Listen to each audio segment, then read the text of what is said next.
ペンネームヨセフ篠田さん、50代の男性からいただいた相談です。いつも西郷翔様の一問一答を拝見しております。このペンネームからお察しの通り、私は20歳を少し過ぎた頃にカトリック教会の洗礼を受けました。今現在60歳にも手が届く時期に入りました。私の悩みはゴミ部屋の片付けです。片付けたい気持ちがあるのですが、なかなか片付けができずに苦しんでおります。片付けを進める上でどのような心構えが必要ですか？今まで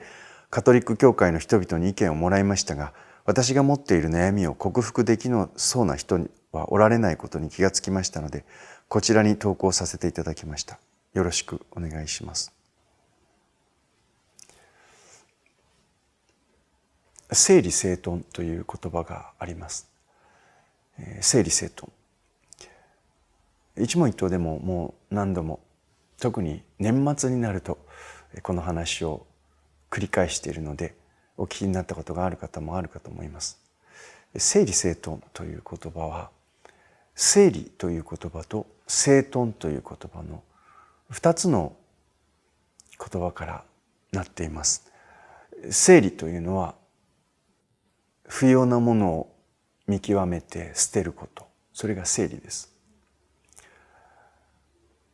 整頓というのは必要なものを見極めて元の位置に戻すこと、それが整頓です。この不要なものを見極めて捨てるという整理と、必要なものを見極めて元の位置に戻すというのが整頓。それが整理整頓ですね。ヨセフ篠田さんの問題は何かというと、この整理整頓ができないということなんです。ゴミを片付けられない。で、片付けをしなければならないということは、それだけやっぱり物が多いということですね。私たち年齢を重ねれば重ねるほど、やはりどんどん物が増えていきます。物だけじゃないですけれどもね、あらゆるところに物が溜まっていきます。で、それを片付けられない人というのは篠田さんだけじゃないですね。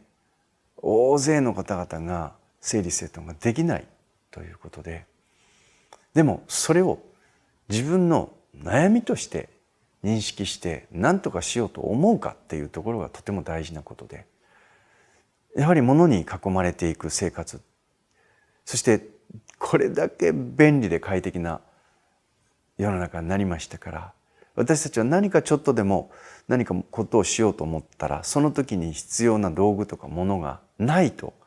不安になったり焦ったり落ち着かなかったりして、そして気がついたら本当にこれいるのかなっていうものまでこう集めてきてしまう。さて、いきなり処方箋なんですけれども、私からの処方箋は何かと言ったら、整理整頓が苦手な人が整理整頓を根性論でやろうっていうのはなかなか難しいです。まず一つはそのような習慣がついてない。でももっと大きなことは何かというと、整理というのは自分にとって不要なものを、それを捨てることですね。見極めて捨てること。だけれども、このね、自分にとって不要だと思えないものがいっぱいなんですよ。いざ捨てようと思うとなかなか捨てられない。で、いざ捨てようと思った時に、なんかいろいろとそのものに自分の思いがついてしまってる。で、そういったものが捨てられない。で、そのうちに明らかにゴミだって分かってるものまで捨てられなくなる。で、この状況をやはり打破していくためには、やっぱり根性論ではなかなか難しいんです。実はね。そこで処方箋としてお勧めしたいことは何かというと、人にお願いするってことです。とにかく自分の部屋を人に片付けていただくと躊躇がありません。自分にとって必要なものっていうのは自分ではわからないんだっていうぐらい人に片付けてもらうと、これいらないでしょ、これいらないでしょってどんどん捨ててくれます。それでああそれはって、ああそれはって、そう自分の思いがそこに詰まっちゃってるんですね。これことで使うかもしれないとか、買った時にいくらしたんだとかね、いやこれは高かったんだって、でも使ってないんですよ。おそらく今使ってないものは今後も使わないと思いますね。だけれども買った時のものの値段に負けてしまうんですね。お金に負けてしまうんですよ。いやこれはいくらで買ったんだと、これはもったいないんだということで、それが買った時の値段が頭にこびりついていて、もったいないもったいないって言って捨てられなくなっちゃうんです。思い出、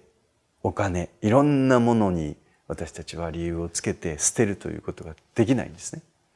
そうだから恥を忍んでどなたかにお願いをして、そして一気に片付けをして捨てていただく、お金を払ってでもそれをすること、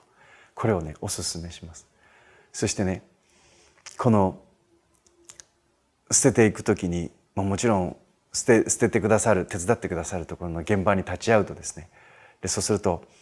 ああそれは捨てないでください、これはって捨てる側もやりにくいし、それから見守る側も辛いですね。それをどんどん捨てられていくのは辛いです。他の人が、部屋を片付けてくださるとですね、もう本当躊躇がないので、なのでそれを断固としてこう断行していただける方にお願いするのが一番いいわけですが、その時にですね、最初も見ない、本当に必要なものは必要なもので、それもね見極めてくださいって言っとくとやってくださる方はあります。お金払ってでもやってもらうということをお勧めします。でそれをですね1回じゃなくて何回もやるんです。で最初は見れないんですけど、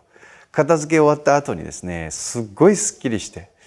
で本当にこれなくても生活できるなって、その物を捨てた後の爽快感と捨てた後のすっきり感と、何かこう自分の中のモヤモヤが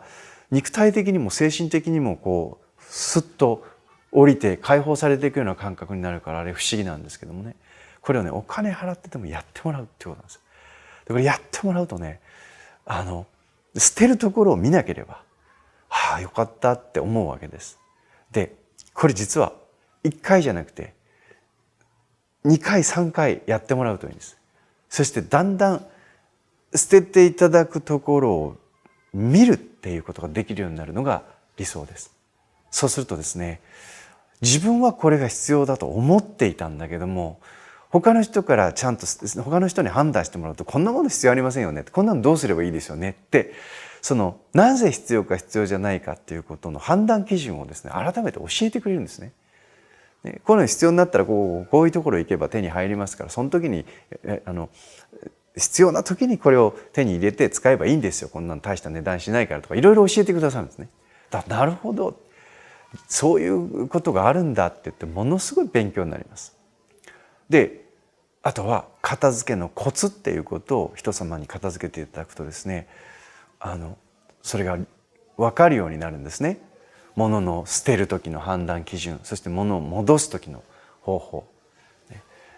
おすすめはこの物の捨て方、そして物を整理して整頓する時のコツ、